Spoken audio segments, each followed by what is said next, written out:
All right. Hey, welcome back, everyone. Be the Best Podcast. A lot of fun this past week in Maryland lacrosse land. Mike Sheeler is back. What's up, Mike? How we doing? Good, man. And we have another Loyola Don, former Maryland attacking midfielder, as one of our members at Inside Maryland Sports said, who scored one of the most important goals of the Tillman era, Joe Cummings. Welcome, Joe. Good to see you, man. Thank you. Thanks for having me. And yes, I love the Don representation so far. As a Calvert Hall Cardinal, I know Mike is struggling with that a little bit. And fighting it pretty hard, I'm not gonna lie, but yeah, it's working. I got a theory about it, Joe. Like, Mike's the one that keeps inviting all the Dons on. Like, I think there might be something going on. Like, there might be some kind of weird complex happening. Maybe it's the Loyola guys like to chat and talk, and the Calvert Hall guys like to just be about action, right? And that's probably what it is. That's great. Well, Mike, I'll let you kick off. I know you and Joe are former teammates. Well, I want to give a quick heads up. So Jared Bernhardt made sure to tell me to say hey to you, Joe, before we got started here. But hey, Jared. As much as I hate the Loyola aspect of it, but talk a little bit about your journey from Loyola down to College Park, and kind of the MIAA impact really of playing college lacrosse and how that was just such a competitive league. Yeah, I was. It's funny the coming up in that time or that era, we were kind of like right before recruiting started to go crazy. And then obviously now it's, I think, kind of gotten back to a good place. My recruiting story was, I don't know if I was early. I wasn't like the latest, but I was, right in the, I felt like it was my story. And that's what I tell a lot of guys now that I coach. It's like, there's no two same recruiting stories. But for me, I was, really open to going anywhere. My brother, John Cummings, shout out to John, by the way. I did want to say this on the podcast. He got his first hole-in-one last week. So that's big time for my older brother. But my story, I was pretty open. John went to Ohio State. And I was, interested in the Buckeyes, but that wasn't reciprocated. And then the Irish were interested, and then I was very interested in the Naval Academy, specifically because of John Tillman. But that was a time, I've got the utmost respect for the academy and the guys that play there. For me at that time, it was an interesting time just with what was going on with our country, thinking about service after, and as a 16-year-old, that was a lot to kind of comprehend. But the Terps kind of came in really hard and fast. I'd been interested in Maryland growing up in Maryland. My parents weren't from there, but growing up in Maryland, I was very interested in playing for my state team. I loved the Maryland Hopkins rivalry. Growing up in Towson, got to go to all those games. I remember the 2004 game, with Kyle Harrison and Joe Walters, and, just a great rivalry. So I was always interested. And, in 2007, Loyola, we went on a run. We knocked off the Lakers. Shout out to Travis Reed, future teammate.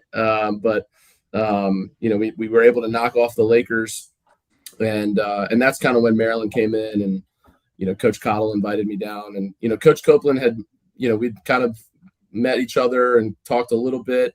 But then Coach Cottle kind of came in hard and fast, and, offered me, what was, such a gift to, have an opportunity to come play for the Terps. And, the one thing he said that like still resonates with me, was that he, in his time in coaching, he wanted to find great lacrosse players, but he wanted to find even better people. And that was something that, really stuck with me, was, that he wanted to have great people on that team. And, I think it speaks for itself that, the Maryland locker room is the best, and just some of the best people.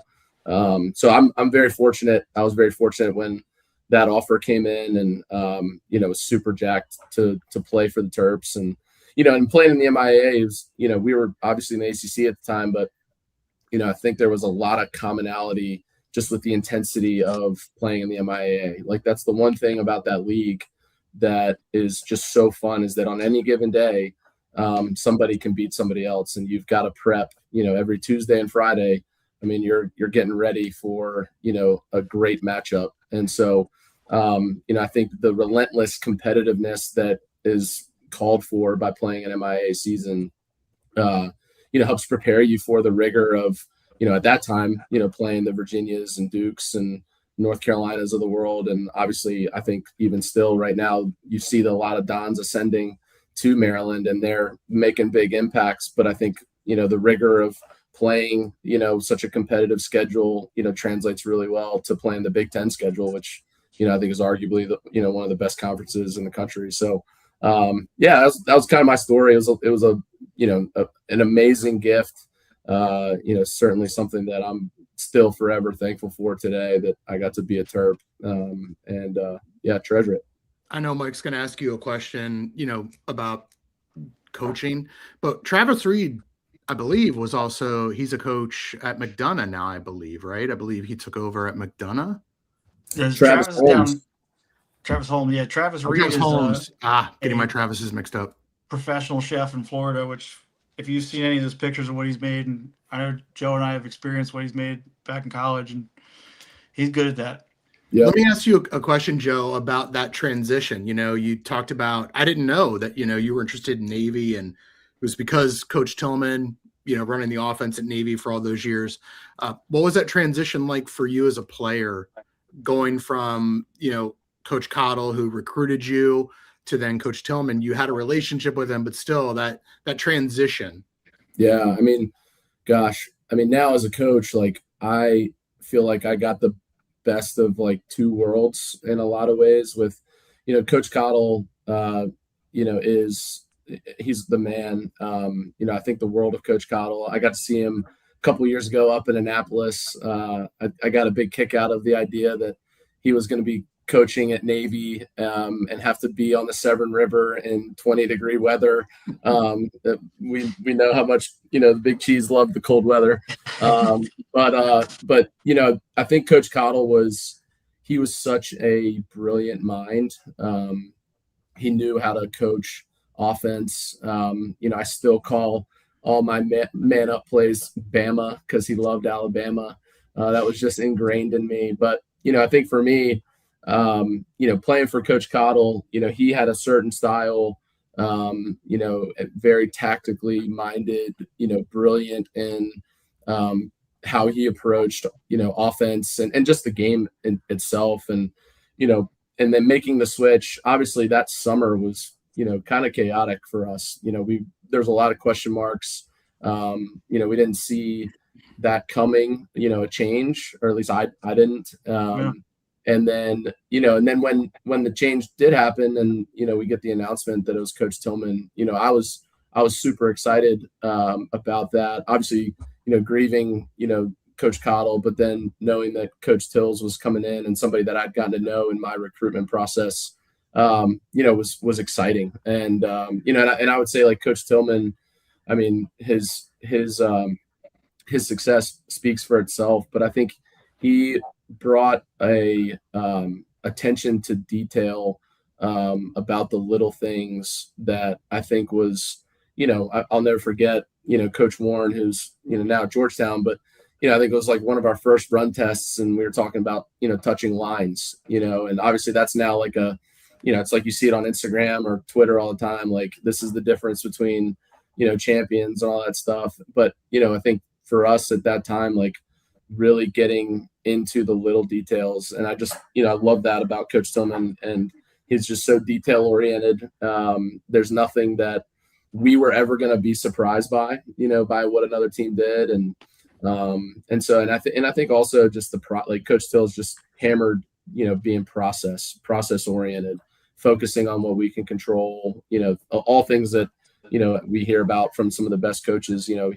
He talked a lot about, like, not playing the scoreboard, never being too high, too low, and just, kind of some mindset things that I think helped take a really talented group of guys, and kind of helped us. We wanted to move that needle, a little bit further, and and I think he did that for us, and and it was just in those times when we weren't together, right? Like we did so much that when we were, nobody else saw the process that we were in, but we were living it day in and day out, and it was so rewarding. So yeah, I feel like I had the best of both worlds with both Cottle, having 2 years of Coach Cottle and 2 years of Coach Tillman.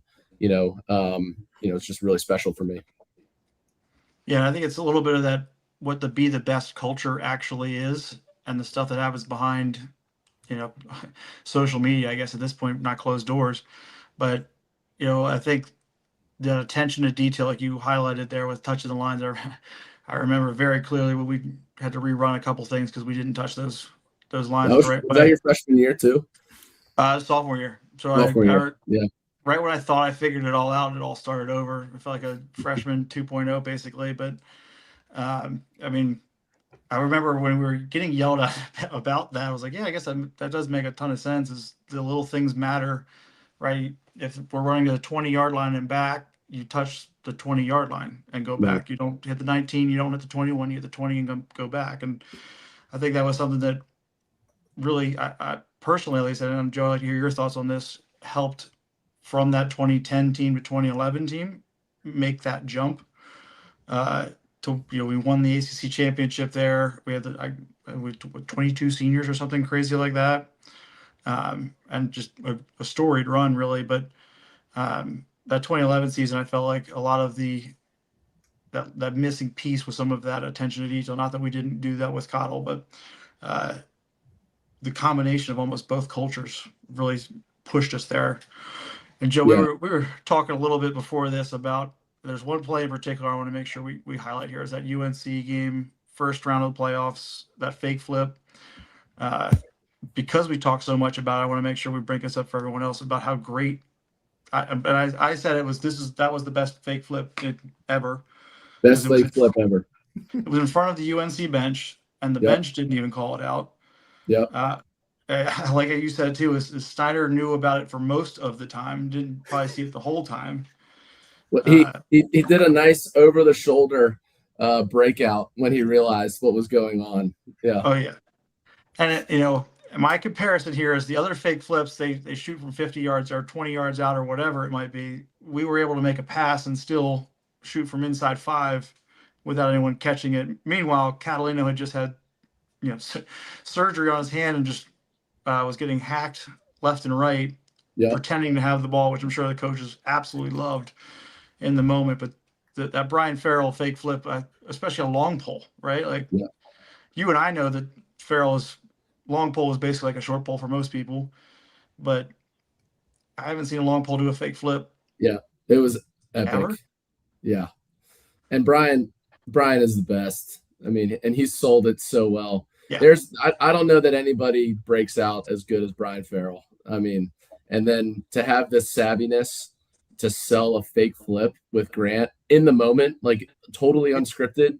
And it wasn't like a thing. Tournament. Like now it's like a thing, but like it was not a thing. I said offline in a text to Mike that I actually missed the play. So if you watch the playback, I think I had to do a run on defense, which everybody knows is a huge problem if I got caught on defense. But somehow we got the ball, and I think I went from defense to offense, and then we were subbing. And so I subbed off, and it was as I was subbing. So I actually didn't even see the play live. I had to go back and watch it. But after the game, I remember pulling it up, on my phone and listening in. But I'm pretty sure the commentators were questioning the ethics of the play because of how good of a fake flip it was. That was just a classic moment. It was awesome. I mean, I remember seeing Farrell do it, like, oh, I think he still got it. But I was so not confident that he did that I didn't say it loudly because I was like, I'm not going to yell. First off, call it out and, point it out to anyone else. But I'm like, I'm pretty sure he's got it. Looks good. Yeah, it seems like it. But again, and then to do that in an NCAA tournament game too, and Maryland UNC is not a, I mean, there were cakewalk. There's theoretically there were 13 people on that side of the field, And I think only 3 people knew where the ball really was: Grant, Brian, and Drew. Everybody else was looking at Grant. You could almost call it 2.5, right? Because Drew didn't see it the whole time, but he's still. Well, and what did Coach Tillman say after that? And would Coach Tillman allow a fake flip play today? Like, I can't remember the last time I've seen Maryland run that kind of. We used to do it on man up. I think. Well, behind the goal, they would do Yeah. that little toss exchange, but not like that. Yeah, Right, I don't recall practicing fake flips much, but I do remember in freshman sophomore year, Coach Cottle really wanted to run a fake flip. He wanted to run one where the 2 guys go behind, fake flip, and then lob it over the defense to a time, step down time and room to Adam Sear or something like that, or Jeremy Sieverts. But that was the only time I remember us ever practicing during my time at Maryland a fake flip. So the fact that Brian and Grant pulled that out was awesome. That's the extra work putting in after practice. We have a comment. Should bring it back, maybe on the man up for a little bit of a spark. I think Coach Tills has it in the bag. I think Coach Phipps got it in the bag too. I wouldn't rule. It worked against Duke back in 2010, so I don't see why we shouldn't run it back here, right? Yeah. But a little bit. I'll transition a little bit to this year's team for a slight carryover. You mentioned the commentators mentioning the ethics of the fake flip there. This past weekend, one of the commentators mentioned the ethics, we'll say nicely, of Leo Johnson. Talked a little bit of trash after scoring a goal. I'm curious your thoughts and comments on chatting with the other team during games, to say it politely here. I mean, Joe, did you see this? Like, did you see, like, it's been on social media? Like, yeah, Dixon, he spent like 45 seconds on it. Yeah. I saw the play. I mean, there was nothing abnormal. I mean, I don't know. Like, I love guys that play with passion, and we've got guys that are passionate. And my take, is like when you're in the game and there's so much talk that's happening that people don't realize. I think the common fan.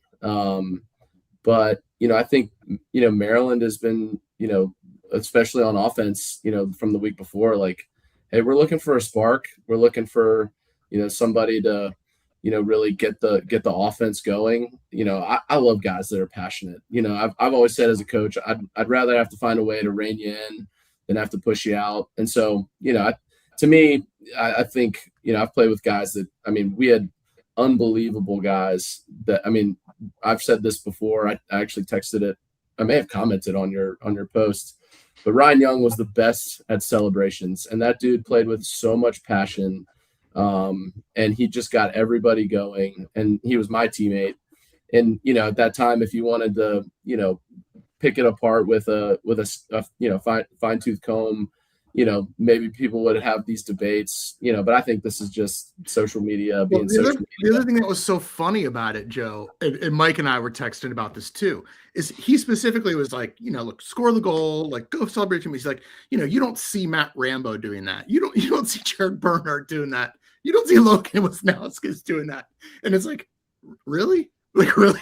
We really don't see those 3 guys in particular. Like, I know Jared's more reserved, but like Jared talked on the field, and he talked after scoring goals, and we know Logan did, and I can't imagine Matt not. We hear him on the PLL doing it 20 and for entire games. Like, that didn't just start in the PLL. So like that was funny that Dixon was like, he named those guys, and it was like, oh, it was Mark. Okay. Yeah. It was like really? Yeah. Also knowing Jared well enough to think that he was a reserve one of those 3, I will contest. Nice. Well, Jared had the outward appearance, like a lot of people see Jared as a more reserved guy, but he's such a competitor. Yeah. But it's to what Joe was kind of saying, like, what are you going to do to get that spark going? And I also think we're not, like Joe was also alluding to, is not realizing all the other talk that's going on the field, and Leo's ending it. Right. Like not only sparking the sideline, but I watched very closely because there was a similar situation with the Loyola game, Yep. where his defender was being. Well, his defender hit him in that game, hit him after the play. That's not what happened. Even more than that was that leading into that, he was being very chippy with him for a while, and then Leo shut it down. I think, which, if you're ending it. Yeah, let me ask you. You guys are both former players, and so you guys have the best perspective on this. My take on it is like, I mean, if I'm Coach Tillman, who I'm not, like I'm like 1/1,000,000th as successful in life as Coach Tillman is, but like, if you're the coach, I'm like, I wouldn't tell Leo to rein that in. I might say to him, if you get a penalty, you owe it, like you got to answer to your teammates. Is that, and you're a coach now, Joe, like, is that how you would handle that? Like, would you be like, Leo, knock that off? Or would you be like, look, you're going to have to pay it off to your teammates if you get flagged? I mean, I think, I don't know Leo and Coach Tills' relationship. I just think, like, players have a read, especially leaders on a team. They've got a read of what a team needs in a moment, right? Like, we need a big goal in a big moment, and you get the big goal in that big moment and you get excited. Like, sometimes like it's okay to, I think, let it go a little bit in terms of how you're celebrating. Obviously you don't want to demonstrate, poor sportsmanship. Obviously you're not taunting, none of that stuff, but I mean, again, I can think of a lot of big goals that teammates of mine scored, and we needed them to get us going. That's how you can spark momentum. And as we know, like, momentum is a big thing in lacrosse. And now as a coach, like I've had passionate players, and it's definitely teachable moments when that happens. If they do get out of line, but gosh, these guys work so hard. They give everything every day, day in and day out. Like, you score a big goal in a big moment against a team that you've had a 4-game losing streak against. Like, I mean, I can only imagine the talk between Michigan and Maryland. So my take is, like, at some point, like, these guys they're going to express themselves. I want them to be human. And I think especially with your leaders, like, you score a big goal in a big moment, like, man, get pumped up about it. Like, it's a great moment for the team. Exactly. And sparking the bench and creating that energy is, however you need to do it, it works. Obviously, Tills knows these guys very well, and if it was wrong, it would have been shut down a while ago, in my opinion, knowing Tills. But kind of jumping back to our glory days, we'll say here, comparing a little bit to what these guys are going through. I know for that 2012 season, I remember going to Selection Sunday. Actually, Joe, at your house, we all sat there on the couch watching the show, and kind of were a little bit on the bubble there. And then they sent us up to Lehigh. I'm not sure how many memories you have from that evening, but I remember kind of getting a little concerned as the picks kept coming through. And then getting, seated at Lehigh, which I feel like we kind of took a little bit as a disrespect, and probably fired us up a little bit. In the Sunday night slot too. Yeah. All right. And obviously that game ended pretty decently. Do you want to talk a little bit about that? What an underself, Mike. Yeah, there was nobody wanting a second chance more than me. We had played Colgate the week before. I actually pulled up our record from that year because I mean, we had a tough season. I mean, we lost to UMBC earlier in the year. We lost to Carolina, Virginia, Duke, and then we get to, the Colgate at the end of the season, and we're playing the eventual, Tewaaraton winner, Peter Baum, but for me, I actually made a terrible mistake. Coach Tills, again, talk about, like, just being prepared for every moment.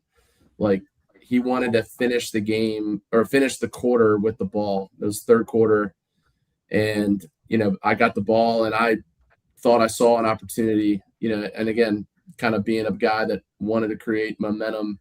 I went to the goal early, got stripped, ball gets picked up, they bang it 3 passes, and Peter, sticks it in the back of the net and scores, and their sideline erupts. And I mean, we were just, so deflated, and eventually lost. And so for me, I was devastated because I felt like I let the team down in that moment. We'd been coached on that. It was my mistake. Clearly don't hang on to that at all, though. What's that?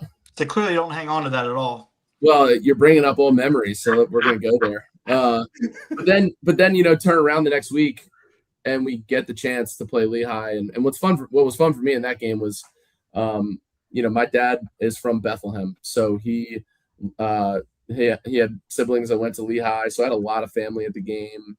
But end the game comes, we're tied, and I was like, I'm not gonna make the same mistake. Like we're gonna end the ball on this half at the end of the game.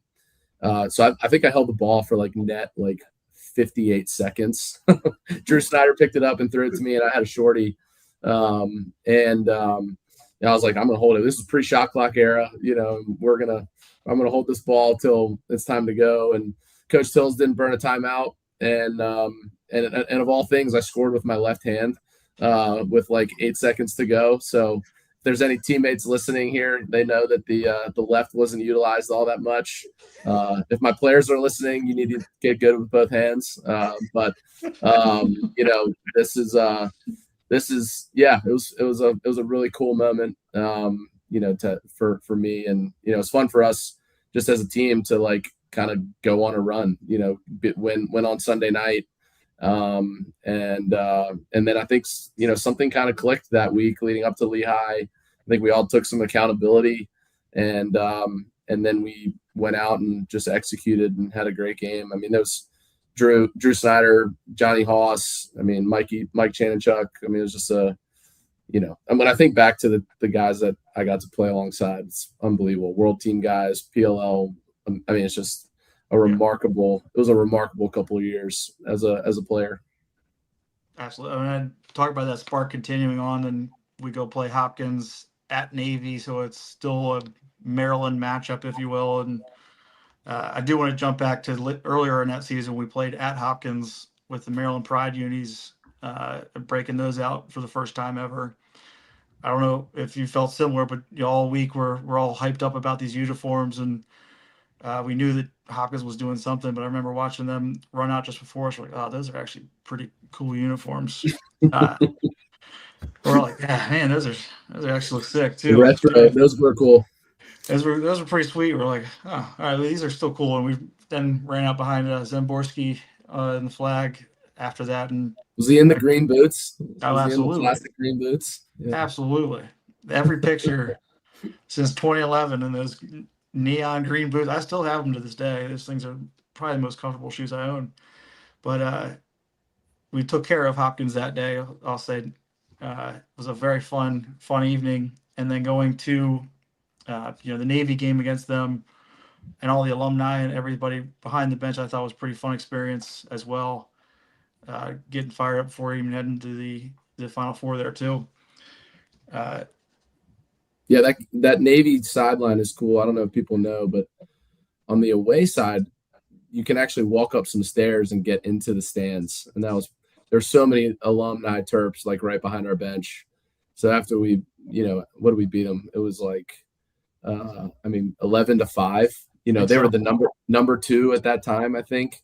So for a team like us that was just grinding all season to get a win against our rival, and then going up those stairs and hugging it out with so many alums and the fans. Yeah, that was a cool moment. Navy Marine Corps, that game was a lot of fun to play in.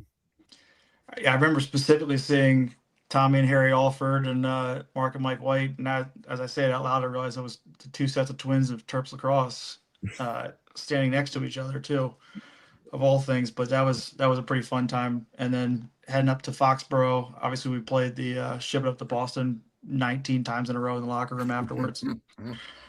Didn't we have to take 2 buses? We had to bus up there too. Yeah. We bussed up. I feel bad. Timmy Honor had to bus back. We took a flight home afterwards, but Do we take 2 buses? I think we had, was it 2? I thought it was 2. Or was that Syracuse the year before? It was a long bus ride, but we ate well when we got to Long Island, or I guess, where did we eat? We always ate well. Coach Till's always made sure we ate well. It's always the chicken parm story. Chicken parm. Yeah, it's like he knows every 18 to 22-year-old lacrosse player must eat chicken parm. Like, that's it. Yeah. Creatures of habit, right? We do right. certain things certain ways. I mean, the warm up for the team now is still the exact same one it was when we played. The music or the warm up? Yes, like all of it. All of it. Yes, they have added one goal song since my sophomore year, I think, and it was like "Turn My Swag On" was the new song from. Yeah, I mean, I don't even know what that is, so I'll have to listen next time. I'll tell you when you're older, but it was it was a good one at the time. Joe, I don't know how long you want to hang on with us. You're welcome to hang as long as you want. Yeah.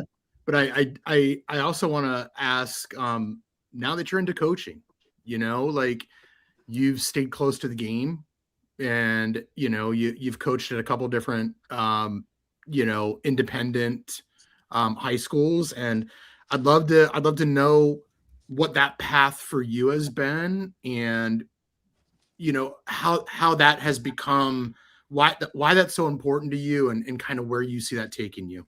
Yeah. I mean, it's a really cool question. I think for me, I've joked that, like, one of my superlatives in high school, I think, was most likely to return to Loyola as a teacher and as a coach. So the prophecy, I think, has come true in a lot of ways. But I think school as education's always been a huge, passion of mine. It was what, gave me an opportunity. Coming out of Loyola was awesome to, be able to come out and just get a great education, get an opportunity to play at Maryland. My early 20s, I kind of was getting away from the game and getting away from, just being around education. And then I feel like education found me in a lot of ways. It started with coaching. But I have, I've loved working with young people. I actually, when I was thinking about making the switch and coaching more, I called Coach Tills, just to, like, pick his brain, like, about coaching, and, is it college coaching? Is it, coaching in high school? One of the things that he said that really stuck with me was, if you're getting into coaching because you just want to win, you need to find a different reason, because at the end of a season, there's only one winner, and for somebody that, has, I think, a concept that coaching is about developing young people, like, Coach Tills gets that. Like, he gets that even in the midst of, what is the most competitive. I mean, look, college lacrosse is so competitive right now. But the fact that he can keep the main thing. I mean, his impact on me is immeasurable. And, I'm so thankful that I get to stay up with him. We talk periodically, and then I've gotten to have dinner with him in Annapolis. And, it's been great to get time with him and just, pick his brain. But, coaching is so much fun. I've been doing it now, for almost, I'd say, like 12 years. But I've been doing it in what would be non-traditional markets. And so that presents a lot of challenges, and it's actually made me a really good coach. I think I've had to really learn about, like, the player development process, and how do you develop players and accelerate development. Like, if they just pick it up in 7th and 8th grade, like, how do you accelerate their growth? And, because growing up, like, I started playing when I was 5, Mike, we grew up in an area where it's like, that's just what you do. And, right. And the game is really growing and it's getting younger. Like, here in Memphis, Tennessee, I just left the 7th and 8th grade, game just now. So it's really growing and it's getting younger. But it's been such a great challenge. I remember the first time I walked out on the field, I was trying to explain a drill, and I remember the boys looking back at me and they were like, "What did you just say?" And I was like, "Oh, like we're starting with like 1 + 1 = 2," and that was a really great eye opener, because you come from like a PhD level experience at Maryland, and now you've got to come back to like teaching elementary concepts and then being patient enough to do that. It's been great. It's been a lot of fun. And for me, I love being now in a school. I've worked full time in schools for over a decade, and and I love, for me, that was the connection of like really getting to know the boys holistically, and like we got with Coach Tillman, like he was in the know of like what's going on at home, what's going on in school, and then obviously he can see what's going on the practice field. And I think, for me, it's made my job more effective, or I feel like I can be more effective relationally with boys when I'm able to know how they are during the day from 8 to 3:15, and then I get to coach them and know how to motivate them. But that's, it's becoming harder and harder. You're seeing fewer and fewer, teacher coaches or guys that are in school and then coaching. And so, it's something that, but for me, it's been an incredible way to positively impact young men. And that's what it's all about. Like we've got some guys that want to play college lacrosse. I'd say the majority of our guys, they just want to have a great high school experience. And so learning how to impact and motivate guys of different caliber, but also trying to pursue a vision of being excellent as a program and then win some lacrosse games. It's been an awesome challenge. Like I've loved doing it. It's been so great. I'm at Memphis University School, all boys school here in Memphis, and it's an incredible place to work. And the game, like when I came out here for my interview, like I was blown away by, there's 130 boys from 6th through 12th grade that play lacrosse. Wow. And so like the game is really growing here in some really cool ways. We did just go down to Dallas. We faced Matt Dunn's South Park defense. And so that was humbling a little bit. Matt's got those boys dialed in. But it's been really fun to be a coach too, because I feel like I've been able to stay up with, all the former guys. I mean, there's so many guys who are Terps doing this across the country. And again, I think that's to Coach Tillman and, Coach Warren and, Coach Phipps and Coach, like all the guys, Coach Slough, like Coach Cottle, like all these guys wanted to give back to the game. And I think Maryland does a really great job of like, helping instill a passion for impacting the lives of people. And, so you think out like on the West Coast, you had Emmett and the Cooper Bros and Jimmy Burrell, and then you got Max Schmidt and Jeremy Sieverts in LA and Las Vegas, and and then all the guys in college. I mean, it's a remarkable list of names that are still coaching and having an impact on people. So it's been fun. Like I feel like it's been a full circle for me to be able to stay connected to the guys in some really cool ways. And I know Mike's going to ask you one more question, but as someone who's an educator myself, when I talk to John, offline, right? Like just talking to John, he views himself as an educator, and like that is really a primary focus. I've asked him to do some stuff at some of the different universities I've worked at to be able to talk with college students, and he's always like, "Yep," like he's an educator, and he really, really believes in educating people. And so, like, I mean, Joe, I've come across a lot of coaches in my life, and he's one of the first that I'm like, boy, like he really views himself primarily like as an educator, and I think that's pretty cool. Yeah, he is. I mean, I remember when I first met him. I mean, I think his parents, maybe his mother was a teacher, and like I just really resonated with Coach Tills because my mom was a teacher, my sister's a teacher, my uncle just eclipsed 600 wins as a baseball coach, and and when I think about in Atlanta, he's a weird coaches, but when I think about the people that have impacted my life, it's been my coaches, and I've been around some of the best coaches, and so now to be in that position, and being able to do it in a way that's very holistic has been just incredibly gratifying for me. So it's cool. It's a fun career. Comes with its challenges. I'm still ultra competitive. You want to win.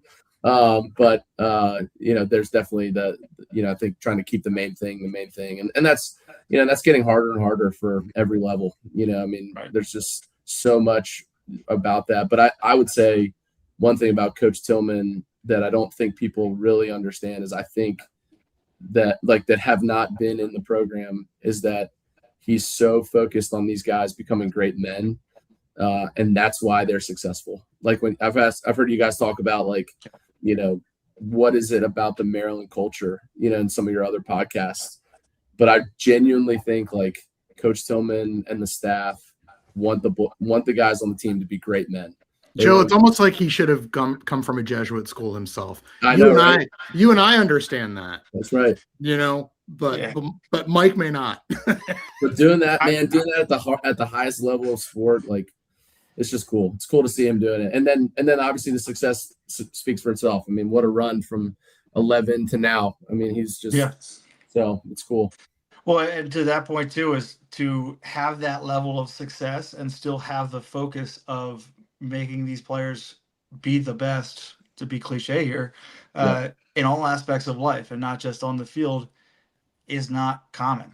That's not normal, unfortunately, in sports today. And I think a little to what you said earlier with the almost, we'll call it Tillman coaching tree of the alumni going out and really growing the game is, you don't hear a lot of it from other schools. Where you're in Memphis, we've got, like you mentioned, Dallas, LA, Vegas, and all the guys we mentioned accordingly. Is we're trying to spread the game. I think is something special that's not as obvious and noticed. But I do want to ask you, to go a little full circle here.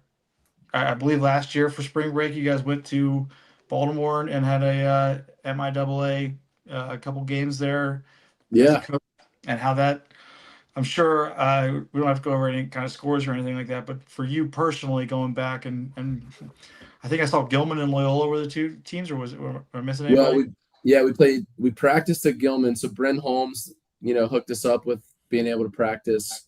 And then this was actually the spring of 24, but then we played John Carroll and then Loyola and then played St. Mary's, so I got to see the Daltons. We actually beat John Carroll, which was awesome for our program. It was an MIA game and we got a win, and that was super exciting for our guys. We got humbled the next day by the Dons. They welcomed us back. And which was but it was so fun to go back. Being back on Hargenen Field was special. I did want to shout out Emmett Cahill, because I'm gonna have to find a way to get to this alumni game, mostly because I want to be on their team, not against them. But to hear that there was Emmett Cahill, Matt Dunn, Peter Lake, and AJ Larkin as a defense, that's scary. And especially in an alumni game. And then it was a great trip. We got to take our guys to the Capitol, and then we got to walk around the Naval Academy with the boys, because we stayed in Annapolis the day we played St. Mary's. So, it was a lot of fun. It was definitely eye-opening, which was great. I think getting our guys exposure to, that level of lacrosse, arguably the best league in the country at the high school level was a lot of fun. But, Coach Cottle came out. We got to give him a big hug. I coach alongside a guy named Chris Colbeck, who I know is close with Coach Tills, and so it was a fun full circle experience for our group. So Joe, I don't know. Was it a little weird going against Loyola and trying to beat Loyola, or is that? Well, I thought Will Haas and the Dons would be a little bit nicer, but they went full pedal against us, which I respect. I respect that they did that. It was good. So Joe, I don't know if you want to hang with us. We're gonna start transitioning. I don't know if you're a sicko the way that Mike and I are in terms of watching all kinds of other games and all of that, but you're happy to hang on as long as you want to hang on. But we're gonna switch into kind of recapping. Yeah, I'll sit in. I want to hear it. Nice. All right, huge win for Maryland, right? And again, Mike and I are always texting each other about these things. But Eric Spanos comes back, 8 goals. First Terrapin to score 8 or more goals since Jared did it in 2001. some people might say like, that's not a good thing when one guy is scoring eight of your 14, but it wasn't like he scored those out of the flow of the offense, Mike. Like, I don't know what your take on that was. I believe he shook off some of that rust from a couple weeks off with the injury. I'm not an expert, but I believe that's how that worked. It does help when you hit the back of the net 8 times. I don't care who's hitting it. One guy, that's great. We mentioned earlier, I was texting with him. I made a couple silly emojis for. I hope he agrees to let you post. The Eminem one I thought was the best. That one's definitely not going live. I can tell you that. Okay. Joe, you'll have to ask Mike to send it to you. I'll send it to you, Joe, in a second here. But yeah, that one I figured there's several people who would shoot that one down. But for those who didn't see it, it's alluding to the Eminem song saying, guess who's back? And, Spanos' terribly done headshot is imposed on the music video. It also like South Park type. Yes. It's like his head's generous. Yeah, it was great. That is a very generous way of saying it, too. The poor editing is what makes it funny, in my opinion. But that's a different argument. Anyway, I think Spanos coming back. And then I also think the combo of Leo and Spanos being back is huge, right? I think there's combo, and where we saw Spanos last week, but there was a little bit of the, again, taking a couple weeks off is tough to just jump back in at that level too, especially against a team like Penn State. Obviously, I think the rust is gone. I got to give the quick shout out, obviously, to Riley Reese on the assist for the first one there. I don't know, Mike as his underlying tag there. Riley Reese. At any point that a long pole was on the offensive end, I'm giving them accordingly. Can I also then critique when they tried to do the pole to pole pass to Riley down on the post? Absolutely sticking his left hand when it needed to be in his right. Like, should we go talk about that too, Mike? Absolutely not. We will cover that in the after show. But I did love seeing that right off the bat too. Like I said, I think Leo doing what he did, having 3 points where the one goal he scored, Mark Dixon was pretty thrilled about, obviously. I think down the stretch, the faceoffs, being dominant on the faceoffs is huge, right? If they're making any kind of run to be able to control the faceoffs, which is something we've done a lot this year that I think has kind of gone on unnoticed. But I thought that was pretty huge in that stretch down the run. I don't know, Joe, we got a comment here about pole goals are an art form, pure beauty. AJ Larkin is an absolute threat. He is. he is a beast in the middle of the field. One thing I would say, I'd say about the Spanos 8 goals is that they were the right plays. Yeah. Like, that to me is like, they were throwing out a zone, and he's operating on that right wing and they're attacking that gap and not playing it well. Like, good for Eric to have 8 goals, he did his job. There's nothing, I don't think there's concern about that. It was the play that needed to be made. And if there's anything about the way that Maryland plays team offense is that if your play is to score. If your play is to draw a guy and move it, but I think 3 or 4 of his goals came off of assists as well. So it wasn't like he wasn't going hero ball. Right. Joe, I do want to ask you though, as an offensive guy, who's played at a high level, what's it like to be feeling it like that? You could tell when Eric got the ball in that second quarter when he scored 4 goals, like you could tell he was feeling it and he was in his zone. Like, what's that like? Oh man, I mean it's fun. I never had 8 goals in the game, but I remember. I think there's times when you realize, like as an offense, we got them on this, and they don't know how to defend it. Like I can remember 2011 Virginia, and we basically made their short sticks off ball players, and they didn't know what they were doing, and it was like we were just cleaning up, and so I think when you find something that works, you keep doing it till they can stop it, and I think that it brings a lot of confidence, not only to you, but to the rest of the guys of like, Yep. all right, this is their day today. This is the day we're going to let him fill it up, you know? And I think and knowing Coach Till's, like, it is an unselfish offense, but I think the guys, when they know that someone's on a heater, like, we're going right back to it. We're not going to reinvent it just to spread the love. Like, this is the day we're going to get Eric the ball. We're going to let him rip, you know? And that's the mark of a good team and a good offense. And, you know, I think I'm excited for the Terps, man. Like, I think they're right where I want them to be. Like, people are counting us out. I read Quint's comments about, you know, trying to keep the lights on or something like that, some smart aleck comment. You know, and I think the boys, you know, I hope that's the spark for them to go on a run. Let me ask you guys too, how important is it when you're number one, right? The guy wearing Uno, when he shows that much confidence, like, what does that do for the team? Oh, it's huge. I mean, you talk about the spark that gets the team going. It's different from each person, right? We mentioned earlier with Leo firing the guys up in certain ways. Same aspect. Spanish isn't as, you know, much of a talker, and 8 goals is a pretty good way to spark the team.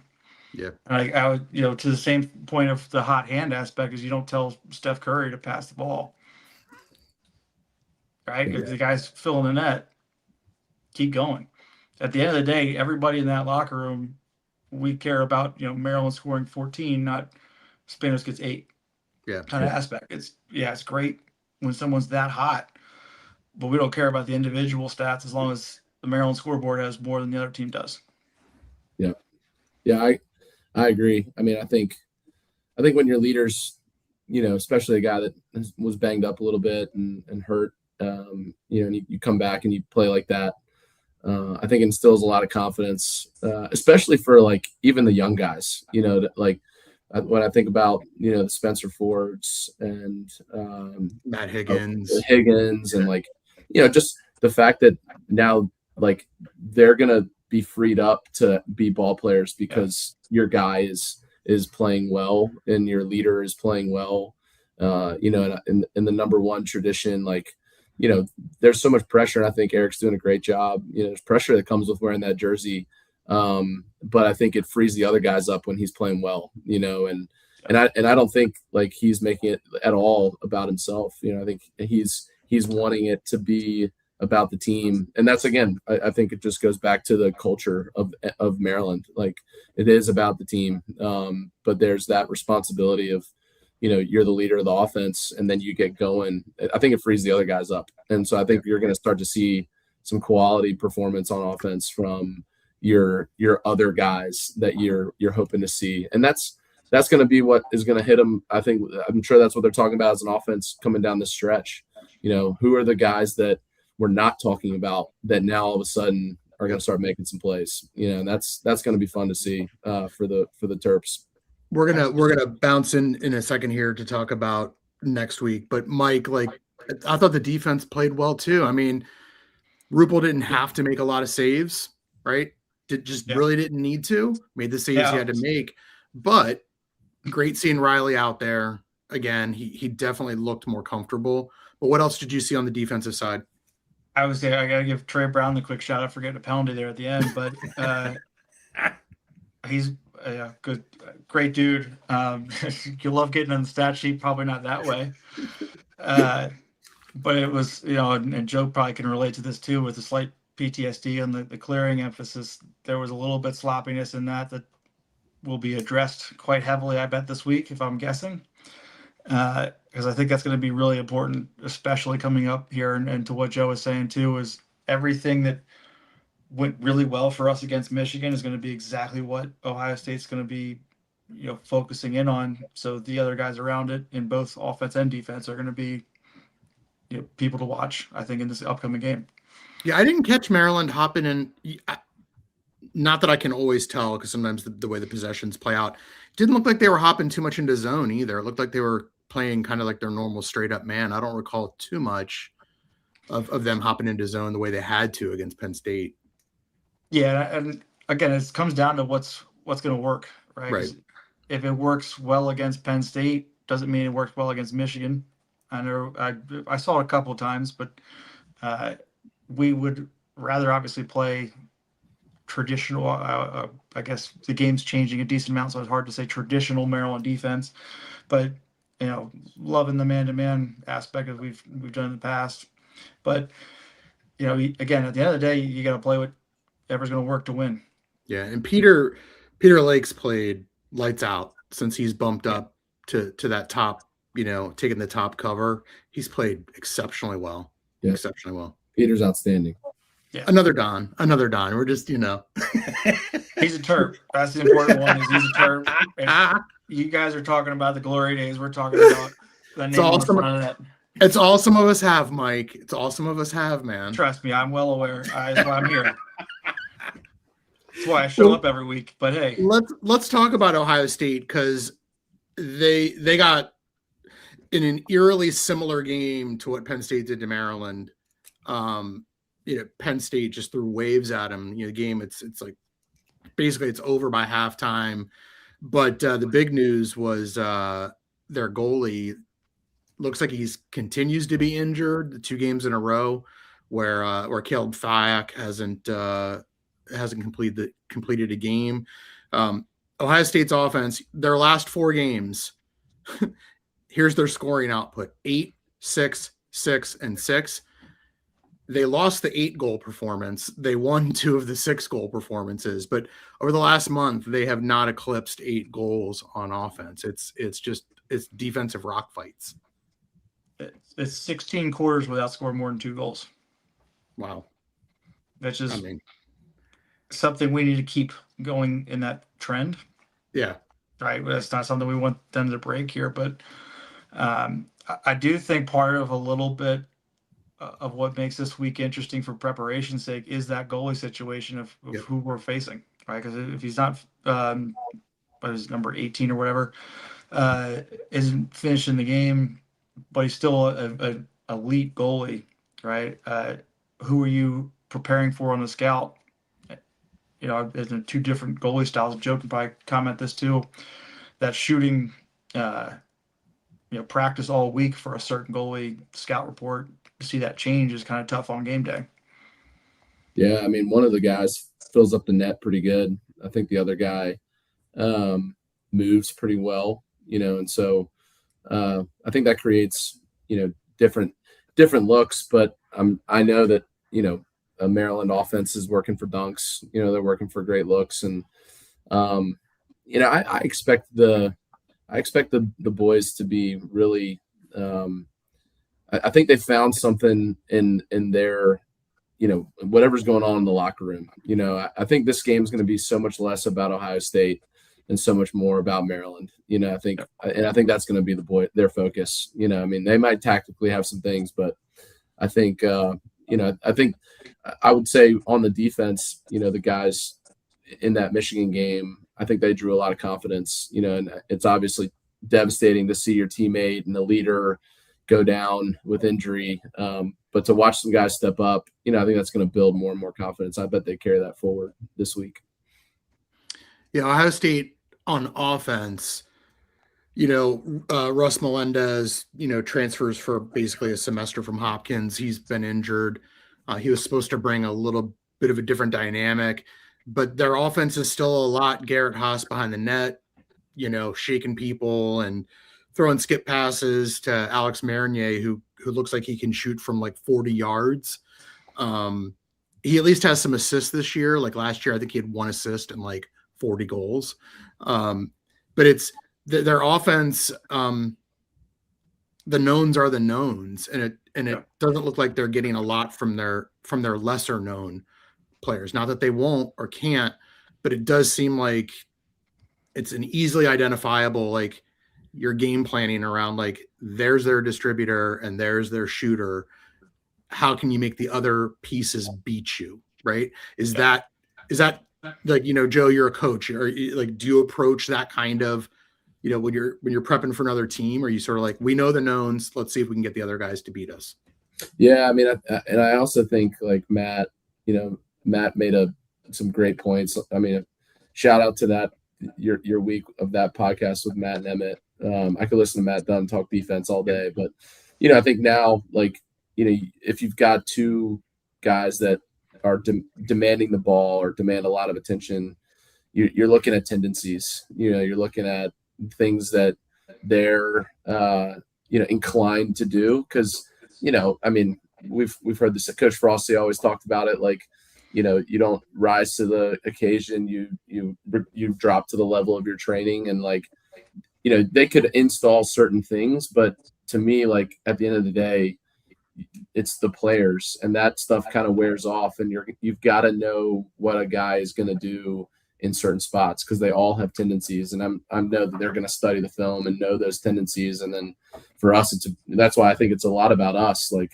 can we execute and be disciplined to defend the tendencies that we know are going to take place? Because they may change some things tactically, but I don't think over 60 minutes that's sustainable. They're going to fall back on how they've been trained. Hey, Mike, let me ask you a question about Ohio State's defense. Like, what makes them so good? I mean, Bobby Van Buren goes out, tears an ACL early.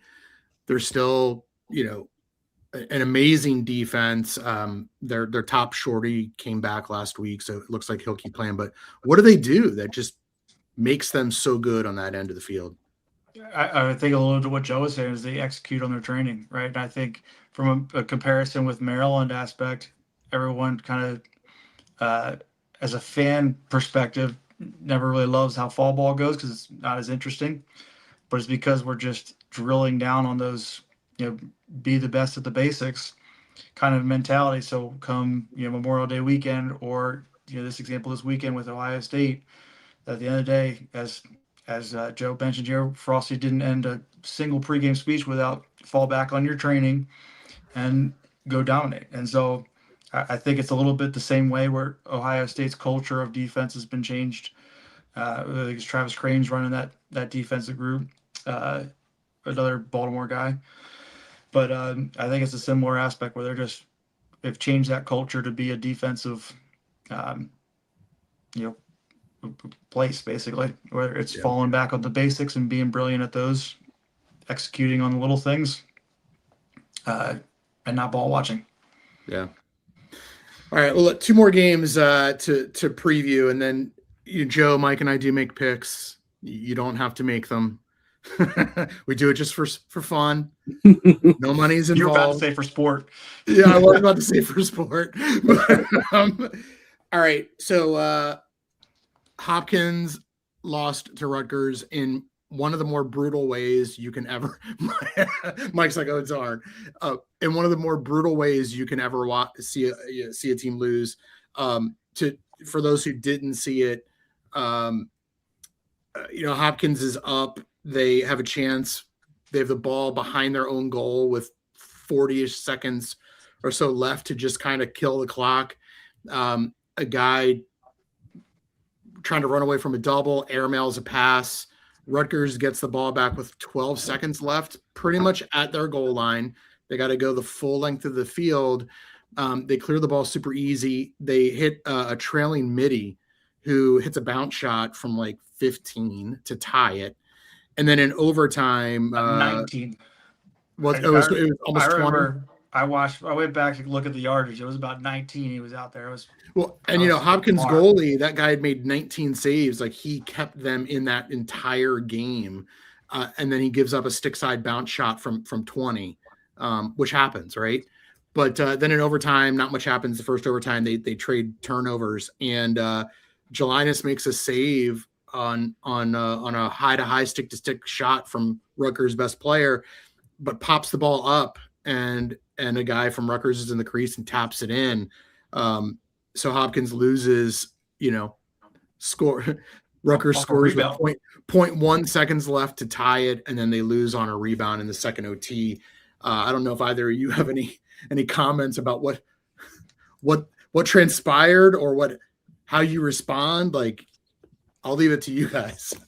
Bummer. But so I know Joe's got a lot of experience with getting some rebound goals too. I'll let him touch on that. I mean, crash the crease. That was a great play. I mean, it's a tough way to lose.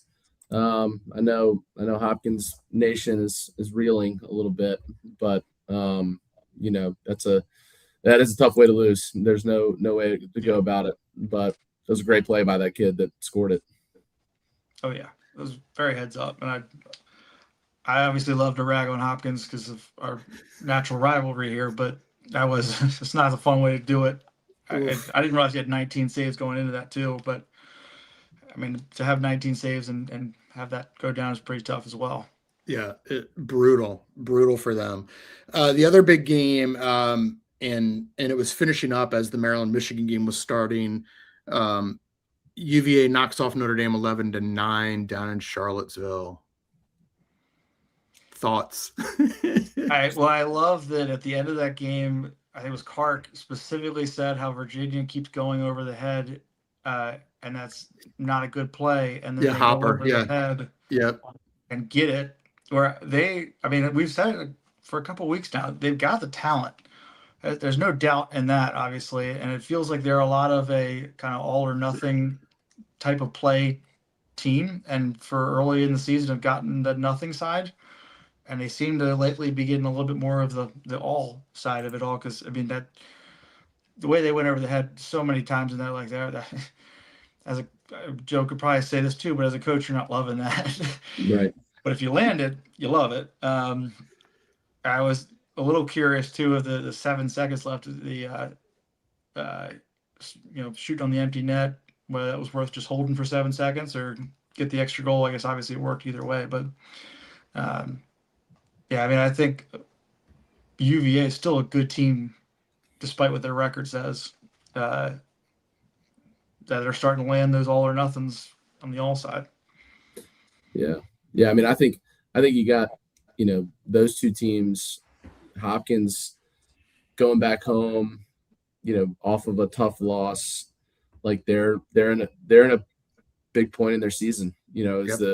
Are the wheels going to fall off, or are they going to find a way against a tough Penn State team to get a win at home? Which Homewood fans are passionate and they want to see the Blue Jays do well. And and then I think conversely, like with UVA, you beat the number one team in the country. Like you talk about a team that if they get in the dance, and with an RPI and with the things that they have going for them, and you've got to win against a top 5 program, the Who's, that could be the spark for them. They got to play Duke this week, and I think it's going to be an interesting finish. These next 4 weeks are going to be really fun in college lacrosse. I think you've got some teams that are like on the periphery, and you're kind of like wondering like what's going to happen with this group. You kind of have your knowns, but then you got these guys like you've just highlighted. Virginia, Hopkins. I'm excited for our Terps. Like I think we're going to hit our stride here and finish strong. But it's going to be a fun 4 weeks here as conference play is in full swing for all these teams. So let's go to our picks then. Our last segment. And we're going to start with that Penn State Hop game. So Penn State at Hopkins. Penn State's giving 2.5. Now, again, we don't condone gambling. We're just using the spread to make our picks a little more interesting. That Penn State offense. Man, Hunter Aquino has been out for 3 or 4 weeks now. I'm beginning to think that him coming back might hurt the offense because he's more ball dominant. That offense is just like a buzzsaw right now. They come in waves. They are impressive to watch. So I don't know, Mike or Joe, who you got? Well, Joe, if you feel comfortable making a pick. So Penn State given 2.5 at Hop. I mean, that offense led by Johnny High Sox Hoss, I feel pretty good about, besides my obvious bias against Hopkins there too. I think they keep rolling in that sense. Obviously, Hopkins dealing with a tough loss. They're going to be a little bit more motivated this week. And honestly, I think that's probably why the line's only 2.5. I'm gonna take a Herb Street approach when he's calling a game. Yeah. And I'm just gonna say, I think Mike, your point is great. I think that offense is humming. However, I think this is a bit of a trap game for Penn State, and you got a desperate Hopkins team that is wanting to, get back in the win column at home. So I think this could be an interesting game. I think it could be a really good one to watch. Yeah, I think having seen that Penn State game in person, two things really stood out seeing that game in person as opposed to seeing it on TV. Their offense, the way their offense moves, you don't get the same appreciation seeing it on TV because of the way the cameras cover the games. No one is ever standing still on that offense, and their patterns are not similar to kind of other motion offenses. And so to see that thing in person was like, man, like it looks like just like clones of each other, just like going to goal and dodging with their heads up and finding off-ball cutters. Like that offense to me is so good. I think they also have a face-off edge too. But the other thing, seeing Penn State in person that I didn't appreciate so much on TV was how big and athletic their defensive midfielders were, their short stick defensive midfielders. That was really, really surprising to see just how big and physical they were. I think they're going to give Hopkins all kinds of problems on that end. Joe, I hear you that it's like a trap game and Penn State's a young team. Maybe they're feeling themselves a little too much. But, man, if that offense shows up and they get 60% at the face-off, it's like, man, I don't know how they lose. I don't see how they lose that game, but that's why I don't play the game. All right. Next game. Back on their training. Yep. Next game. Neutral site game in Chicago. I want to say it's at Northwestern. I think they're playing that game at Northwestern. Richmond is a 1.5 favorite. Number one, Richmond, right? First time ever in program history. That's awesome for them. Like that's such a young program. So awesome for Richmond. 1.5 favorites against Notre Dame. If Notre Dame hadn't lost, I would be very easily heading towards Richmond on that. But I reluctantly will still pick Richmond there because I just think they're that good. You mentioned kind of the number one ranking too for the first time in program history, handling that too, and obviously this year number one team in the country has been a pretty big target too. I unenthusiastically will pick Richmond in this one. I'll just comment on the game, but I think these have been two of the more consistent teams this spring. Richmond, it's impressive. Like it is an impressive team to watch. And obviously Notre Dame has had this string of success over the last many years. I think it's gonna be an awesome game. I think it's the fact that it's a neutral site game is a little bit of a bummer. Man, it would have been awesome if it was at Richmond or if it was at Notre Dame because that would have been such a cool element. So I do hope people show up there in Chicago, but it's going to be a great lacrosse game. They finally figure out, is that on TV? They did. They figured out a streaming option. It's on that ACC Network X platform. As long as it's on something, I think that for a while it was lining up to be the 1 versus 2 and that no one would ever see. Yeah, right. It's like and I was that's ridiculous. Yeah. Tree fall in the forest. Like does anyone know? I mean, when we talk about wanting to grow the game, you can't grow the game if the 1 versus 2 matchup at a neutral site is not on TV. That's exactly. Insane. I think Notre Dame's going to win this game. I'm super impressed.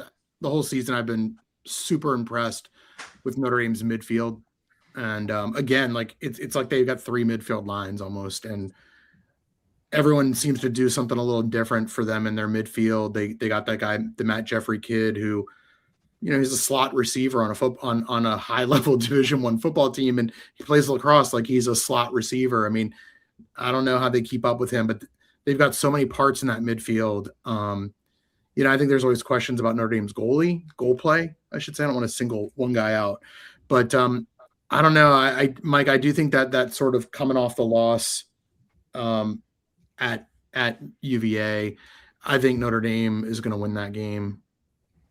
So there's certain programs where that kind of situation pours gas on the fire, and Notre Dame's definitely one of them. Yeah, I mean Corrigan's kind of that kind of coach.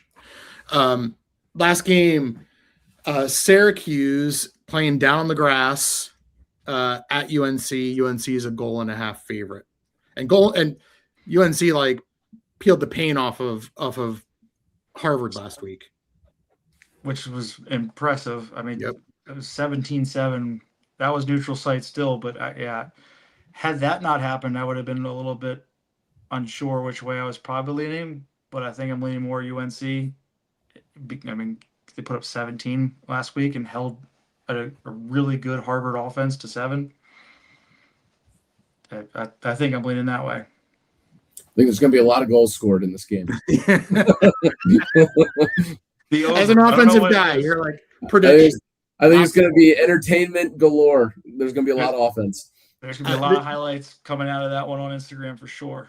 Yep. The game within the game is you got two of the best face-off guys, in the sport going against each other. Like that Wombat kid at UNC last week, he was like 22-25 or something, like just obscene, production. And then, John Mullen at Syracuse, the guy looks like a middle linebacker and can move. That's going to be a fun thing to see, like that face-off matchup. I think UNC wins, but I'm one of these people too that's I'm always like, do you really trust UNC?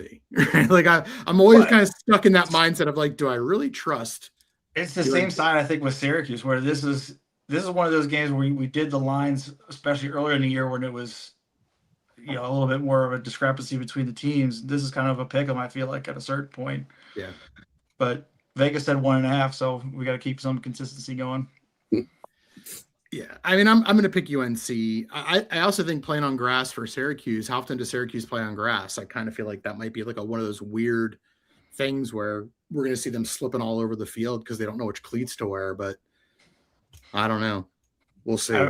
Joe, I don't know if you just had the same memory of some PTSD on which cleats to wear for certain fields and that whole debate throughout the week. No, actually, I went straight to when they wore neon cleats in 2011 in Gillette.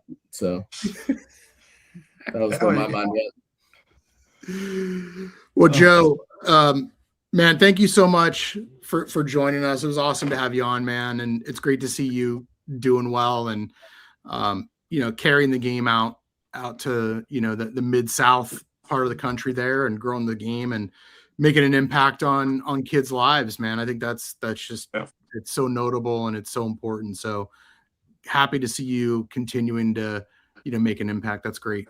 Thanks, man. Appreciate it. It's been great being with you guys. I've really enjoyed tuning in, and I'm gonna keep listening. And I appreciate the opportunity to be on. There's some amazing Terps that you guys I know are gonna get on this show that I'm excited to hear from. Hear about what's going on in their life, but man, it's great. Thank you so much for what you guys are doing, and love the Terps. They're the best. So, yeah. Any final words, Mike? Be the best. Nice. We'll end it there. All right, fellas, take care. And 6:00 Saturday night in College Park, Ohio State comes in. Hope to see people there. Take care, everyone.